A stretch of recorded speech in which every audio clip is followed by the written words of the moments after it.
Is this like, am I totally just like blocking your? It's not like a J. Crew catalog. I'm Captain Grote. And I'm Tony Clark. And we are Captain and Clark. And this is Alco-HAUL, in which we introduce an alcoholic beverage from around the world and teach you how to make a drink with it in under 30 seconds. And we have guests today. We have friends. Soccer proof. Proof that we have money to burn on people. We'll pay you later. Yes. I get the distinguished pleasure of introducing former Miss Nevada, Hilary Billings. We'll insert around. Thank you. Ashley, just so. Yes. Thank you. And then Hilary has the pleasure of introducing her friend that we just met tonight and already like, Jason. This is graphic designer and amazing Lindy Hop dancer, Jason Grote from Gig Harbor, Washington. Woo! What kind of dancer? Lindy Hop. What is Lindy Hop? It's a type of swing dancing that originated in the 1920s. This is true. And a history lesson. Lindy Hop was actually named for Charles Lindbergh's transatlantic flight. He Lindy Hopped the Atlantic. What? My mind is being blown. We haven't even gotten to the alcohol yet. Oh my gosh. Probably for the best. Well, the good news for both of you today. First of all, thank you so much for joining us. Thank Huge you honor and for pleasure. dragging us to your apartment. Yeah, absolutely. Making I hear that a lot, Subjecting actually. you to this. Today's alcohol is brought to you by the letter Mirabelle.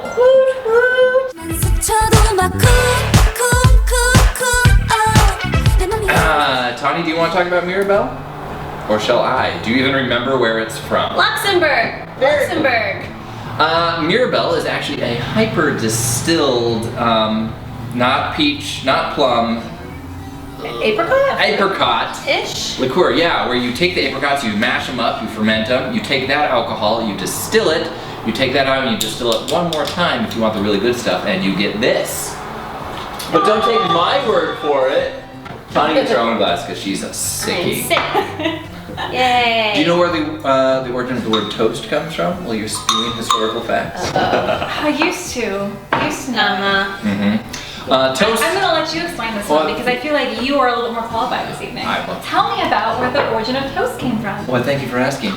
The origin of the word toast comes from actually in Nordic times when the host would take a bowl of wine, a bowl, like a fruit bowl. But it would be a bread bowl? That's funny you should mention it. They would actually put a piece of hard bread, stale bread, in the center, and then everyone would go around and take a sip from the bowl, and then at the end the host would eat the wine-soaked stale bread. Like communion. Yeah, just like communion. It's like passing the peace pipe, but gross bread. Is there an appropriate way to sip this? Aggressively. I'm pretty sure Lindbergh could have used this to fuel his plane. Oh. Doesn't taste like. How big of a sip do I take? It depends on, finish it. Finish it. That's Designated drivers provided for all. I could use that to take off my nail polish. It's pretty smooth, actually. I mean, it's smooth. Well done. I expected it to be sweeter. You know? The name, like Mirabelle. It sounds like adorable. Like Yes. like a And southern- utilizing some fruit. It should be fruity. It's not. You would think. You would think.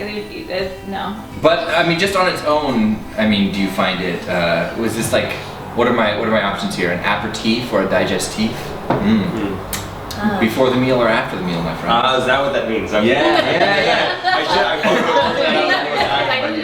Okay. Which I believe, yeah. aperitif comes before the meal and a digestif comes after. I think I would go for a digestif. I think. I would second that opinion. I would too.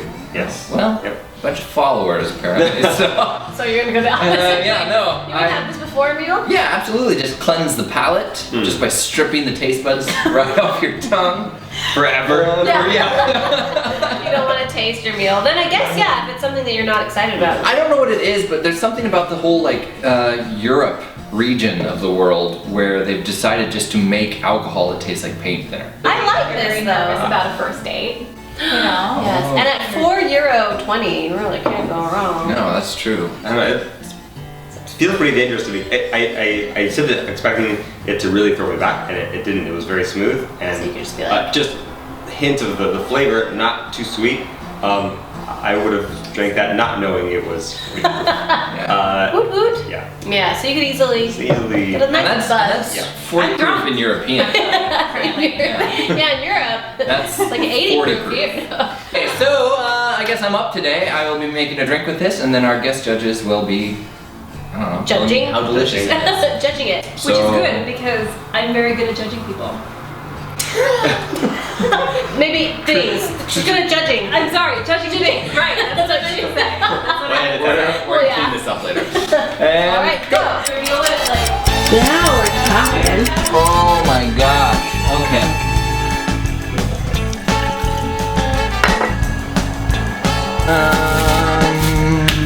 What to do with this? It's so difficult to work with.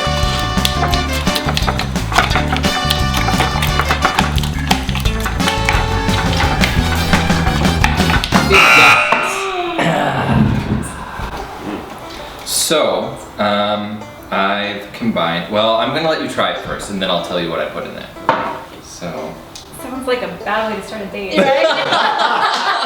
Kinda got me. Well, first I must commend you on the color. thank you. Because it looks like a My Little Pony creation. So. Oh, yeah, well, Is our camera crooked? Doesn't it look crooked? Nope, just me. that's an interesting sound. Well, it's still very strong. Like this has a very distinct taste, this alcohol does. And I like the watermelon because it's very refreshing. You got the watermelon in there. Well, I did see. It was subtle. I am a sleuth. The seed helped, I'm sure. So what we're dealing with here is 1 measure of the Mirabelle shaken over ice with a watermelon wheat beer spritzed in, and then muddled watermelon, and then a little bit of lime, and then cayenne pepper on the top. Cayenne pepper. Yeah, Ooh, I kind of get that heat now. okay. Yeah. See, I was afraid the watermelon would almost just be too, I don't know, soft. It's not like a acidic flavor. It's just sort of a bland, but it's nice for the summer, so I wanted something to sort of spice it up, so to speak. So what would you call this? I would call this the love of Annabelle Claire. I would call it Beyonce's finger. Watermelon. Okay. On a scale of 1 to 10, 1 being abysmal, 10 being orgasmic, where would you rate the love of Annabelle Claire? The love of Annabelle Claire has a place at a 7 in my heart. But not because I don't appreciate the concoction. I'm just not a fan of tasting the alcohol. I want to be getting drunk and not knowing it. Okay. Okay, no, that Fair. is fair. Yeah, okay. All right, you, sir. I'm so sorry. I really like you, but I'm gonna have to give it a 6. A 6. Yeah. Only because I feel like the alcohol is coming through the most, and I feel like none of the flavor profiles of the other elements are playing into it very much. No, that's completely fair. Now tasting it, I realize you can't. You didn't taste can't. test it? Everyone's kind of like, No, but that's fair. I think the flavor of the watermelon, as we suspected, is just too bland. It's not a contender. yeah, if that came through a bit, yeah, it would definitely be. What? Yes, because what if we soaked the Mirabelle in the watermelon? And then ate the watermelon. So then, Dun dun dun! Oh, we've thrown away all our chances at goodness and bull. You flipped the table. Well, yeah, thank you both. Thank you for Thank you. having us. Yeah, absolutely. Until next time, I'm Captain Chris Staudinger, I'm Tawny Clark. reminding you to stay sober while driving. Oh, yes, Yeah. definitely.